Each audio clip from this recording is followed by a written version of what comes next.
Oke, perkenalkan nama saya Muhammad Hafizi Faruqi dari kelas SI 4404. Nah, kali ini aku bakal ngejelasin apa itu ERP. Nah, ERP itu adalah generasi pertama dari sistem perusahaan yang bertujuan untuk integrasi data dan mendukung semua fungsi utama dari perusahaan.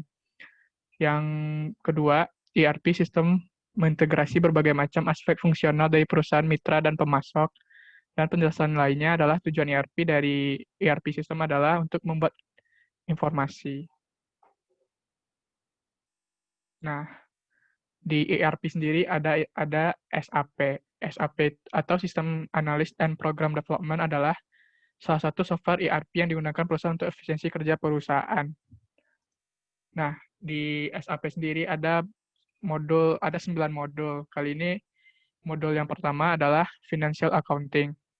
Di Financial Accounting ini berfungsi untuk mengelola dan mencatat transaksi keuangan yang ada di dalam satu perusahaan yang tujuan akhirnya adalah untuk menghasilkan laporan keuangan yang akurat pada akhir periode.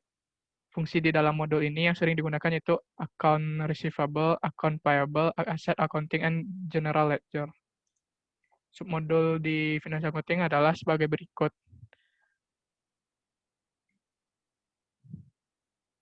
Nah, untuk modul selanjutnya SAP Controlling.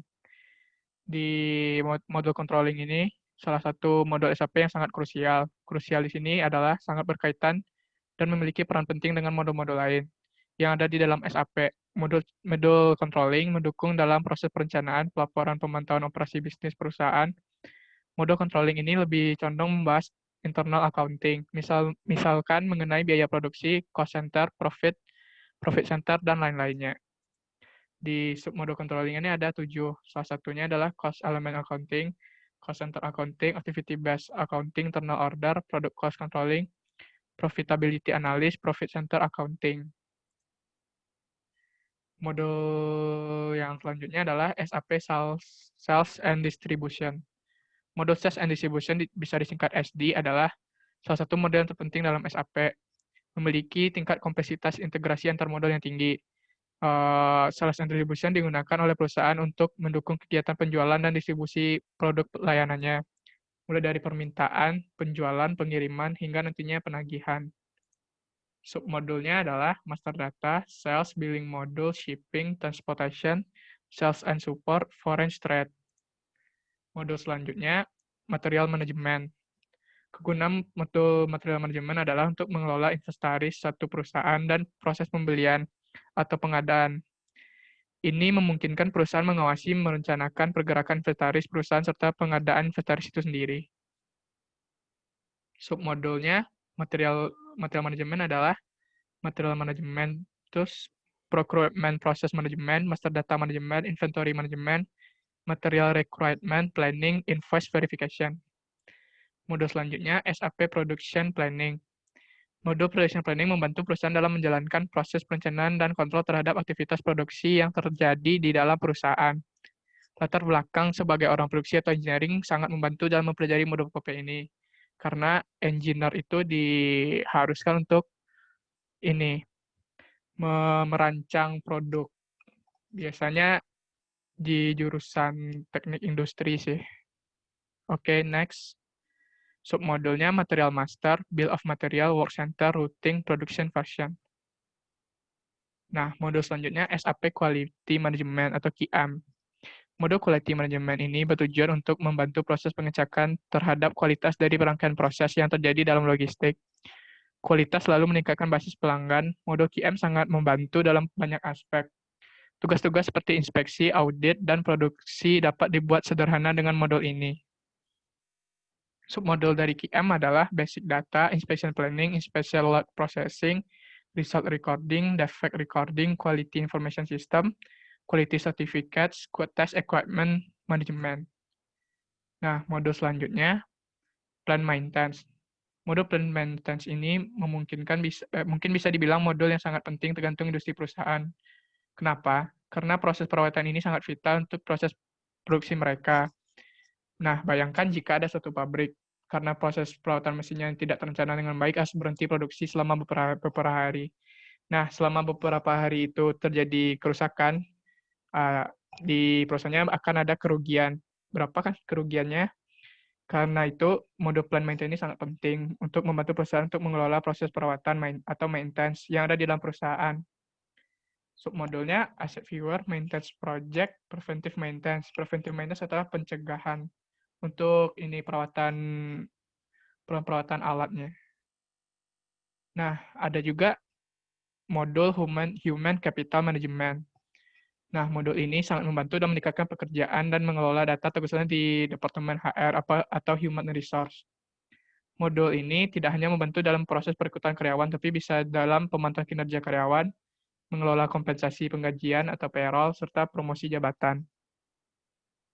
Di modul ini juga banyak submodulnya, ada organizational management, personal administration, time management, payroll accounting, travel management, recruitment, wage atau gaji, workforce administration. Nah, di modul terakhir ada project system. Nah, project system ini adalah salah satu modul penting yang ada di dalam sistem SAP untuk melakukan pengelolaan satu proyek. Modul ini membantu perusahaan untuk mengelola project life cycle, mulai dari penataan, perencanaan, pelaksanaan, hingga penyelesaian proyek. Modul project system ini memungkinkan organisasi untuk mengelola semua proyek skala besar dan kecil secara efisien. Submodulnya ada project structuring, time scheduling, cost and revenue planning, budgeting, procurement of material and service, confirmation of project activities, billing, project progress analysis, period and closing and reporting. Nah, di project system ini kalian bisa melihat ada sub-sub modul dari modul yang lain karena ini sangat berkaitan dengan modul lainnya. Nah, di SAP ini ada keterkaitan antar modul-modulnya.